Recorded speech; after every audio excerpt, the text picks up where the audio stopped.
Oh, oh, oh, oh. Oh, oh, oh, oh.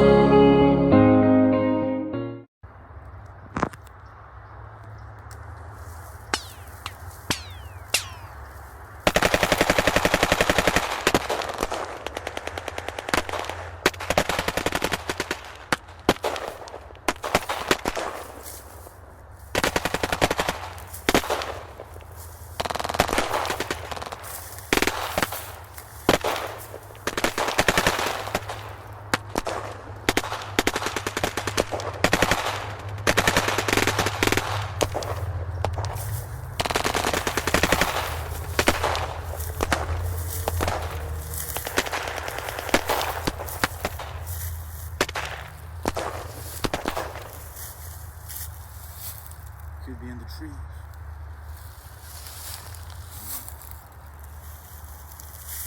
YouTubers, welcome back to the channel.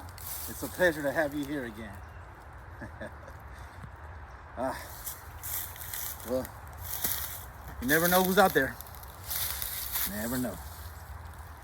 But you probably wonder what I'm holding in my hands. Well, this is a beautiful Colt SP1. All my Vietnam veterans, you definitely know this baby. So it's gonna be a hell of a review today. All right, gonna be real nice, but let's get a close-up shot of that baby. All right, all original, baby.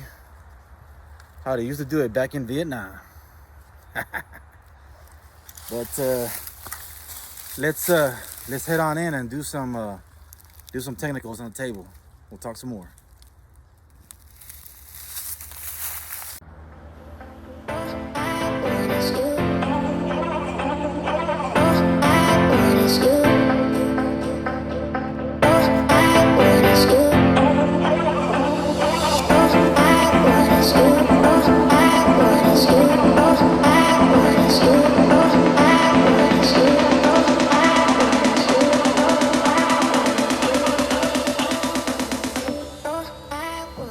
Welcome back, my YouTubers. Let's continue this beautiful episode. So look at all the gorgeousness I have for you guys in front of this table. Yep, going back to the Vietnam days, baby. Hoorah! Now, you see these two beautiful ARs here, made by Colt. Now they might look the same, they are not. You know, my veterans out there, my experts, you know the difference. But my intermediate beginners, this is what this channel is for. I'm here to explain to you guys. So let's start off with the SP1. Okay. All right. Now,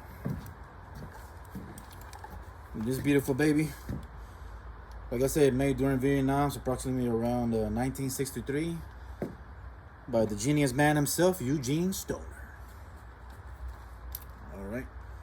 Now, the M16, of course, that our troops used starting in 1965 back in Nam, was designed to be a light, fast rifle.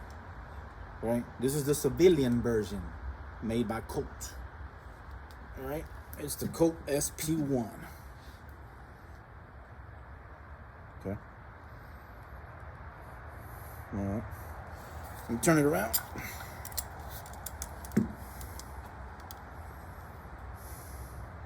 Okay. Now, so like I was mentioning, is the civilian version, the very first civilian version of the M16, the Colt model SP1. Okay. Caliber 223. All right. So of course you don't have the automatic. There's no automatic selector. Okay. You got safe fire for semi-automatic. Over here you wouldn't have the automatic, being the M16.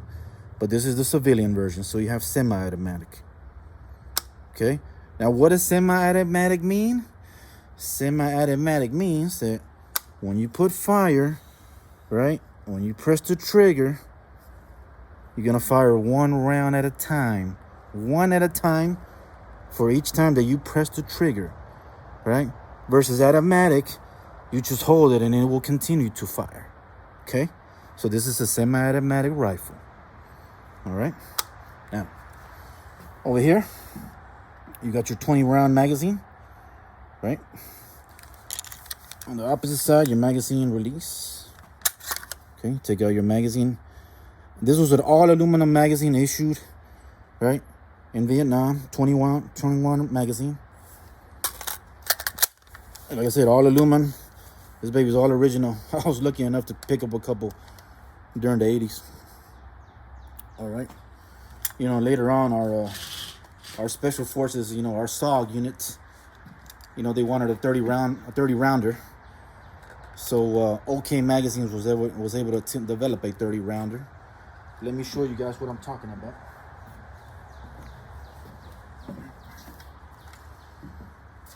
This magazine right here. You know, this holds 30 rounds, produced by OK Industries. Go ahead and let's open it up. Okay, so this would hold 30 rounds of 5.56, made by OK Industries. They were the first manufacturers to develop a 30 round mag, right? On the request of our SOG unit, right? Our Green Berets in Vietnam. Now, that's an empty magazine, right? That's a fully loaded magazine, you see? Okay. That's how the cartridges looks. 5.56 millimeter. Okay. The civilian round, almost identical, is 223. Almost, but not exactly. Right? This is 5.56.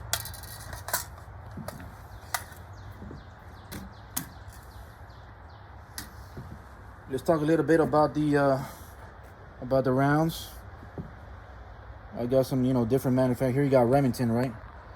You know, beautiful Remington. They've been around, shoot, more than 100 years. And you got Wolf, right? This particular one is out of, this one made in Taiwan, right? Made in Taiwan, made in USA, okay? Let me show you what the cartridges look like. Okay.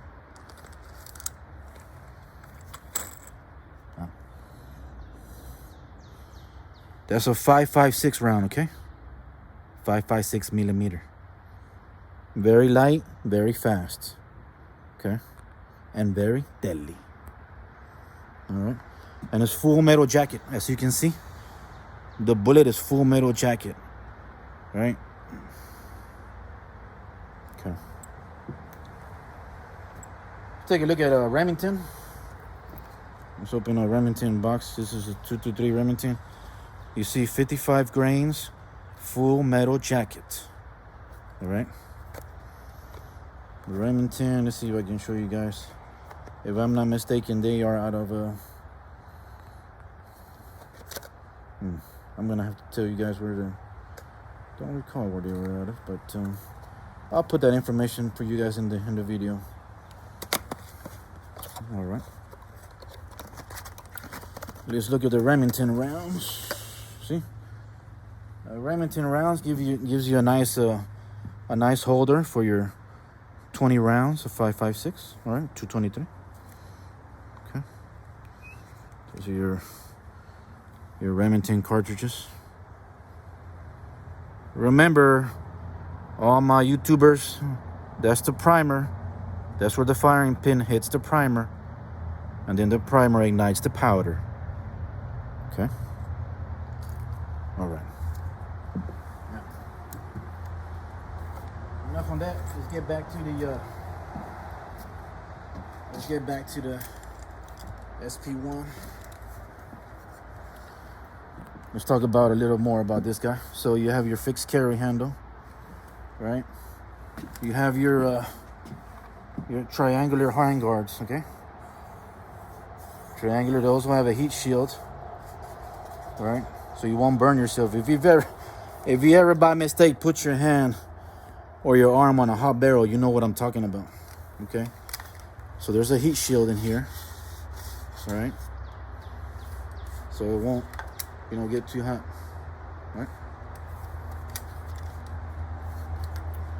And then it has your your birdcage flash hider, right?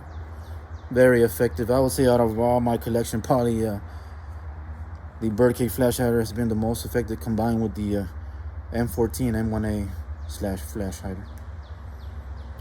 It also has a pencil weight barrel. Look at that barrel. See? Very thin, lightweight, pencil weight barrel. The twist rate on this is 1 in 12. Okay? What does 1 in 12 mean? That means the barrel is going to spin the bullet 1 revolution every 12 inches. Okay? Now, this is a 20-inch barrel, right?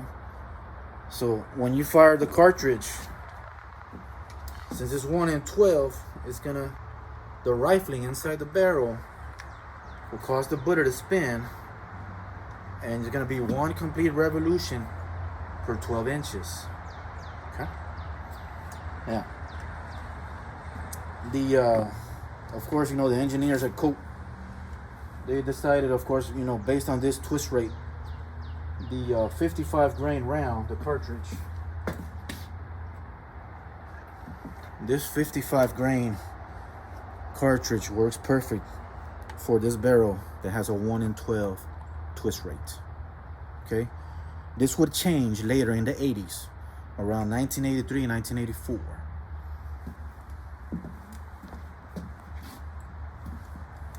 Okay. All right, my YouTubers, so that's enough about the SP1.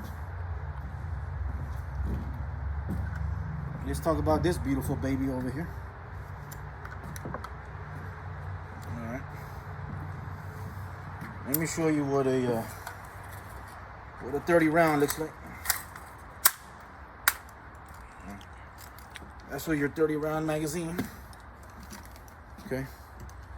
That's your 30 rounder right there. All right. Now this particular rifle was the Colt AR-15A2. Okay. This was developed around 1983. All right. So on this particular rifle, they gave it a little bit heavier barrel. As you can see, you see the barrel? It was no longer a pencil weight barrel. Okay. This is a heavier profile.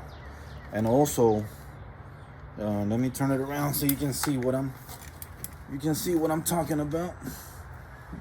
You see how it says here 5.56, and then it says NATO 1 in 7. That's a 1 in 7 twist rate. So remember, versus your SP1 with 1 in 12. So this rifle, every time you fire, it's gonna cause that bullet to spin, right? 1 revolution per 7 inches. What's the benefit of that? Well, over here is optimized. The SP1's optimized for the 55 grainers. This baby is more for 62 grain ammunition and higher, right? So you can fire a heavier bullet in this rifle, and it will be very accurate. Okay. Now, and as you can see, by Colt, manufactured by the Colt Firearms Division, Colt Industries, Hartford, Connecticut, USA. AR-15A2, caliber .223, Sporter 2. So even though it has a little bit heavier barrel profile, it's still very light. I mean, this rifle, it's super lightweight. I mean, not much versus the SP1. Now, the Marine Corps, they wanted an even more accurate rifle in the 80s, so they made a request from Colt to get the H-bar, right? Now, what the heck does H-bar mean? That stands for heavy barrel, right? I'm gonna show you guys that one. That's also in my collection. We're gonna take all 3 of them out to the range coming up soon. So that one has an even heavier barrel to make it more accurate. That was a request that the Marine Corps issued. All right.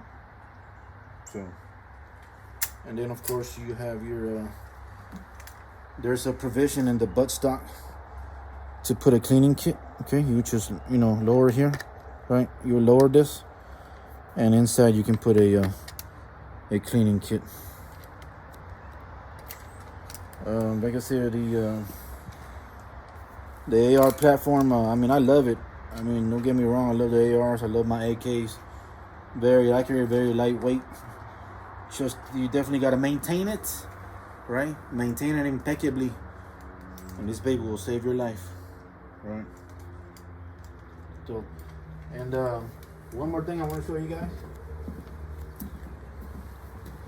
Did someone say fix bayonets? Well, if someone said fix bayonets, let's go ahead and do it, ladies and gentlemen. All right. This is also an original bayonet made by Colt. So you can see here, manufactured by Colt. Okay. So, the purpose of the bayonet, you know what I mean? If your rifle jams, no longer working anymore, you simply run out of ammunition. Well, shit, you better get your bayonet. Okay. So the bayonet has two little clips. You see that right there? You got two little clips, and then it clips onto the barrel. You see that right there? That is a bayonet lug. That's where the bayonet affixes to. Okay. Slips over the barrel. Right, attaches to your lug with the like I said, there's two little clips. See right there? Of course, you want to make sure that it's secure. All right. And baby, you ready? You ready to get them Viet Cong? You ready to get them suckers? All right. Hoorah! That's what your bayonet is for, baby. Okay. Defend yourself and get the enemy. When we take this baby to the range, I'm gonna show you guys how it is when you fire with the bayonet. With the bayonet put on, right? With my radio, take my radio off because otherwise I can't shoulder the rifle. Okay. All right. So next episode, we're gonna be going out. We're gonna take all three of them out. The A2, the SP1, which we got right here, and the Colt H-bar. We're gonna take all three of them out. See what we can do out there at the range. All right. So, my YouTubers, I hope you enjoyed this episode. Please subscribe. All right. Once again, ladies and gentlemen, stay strong, stay motivated, take it slow.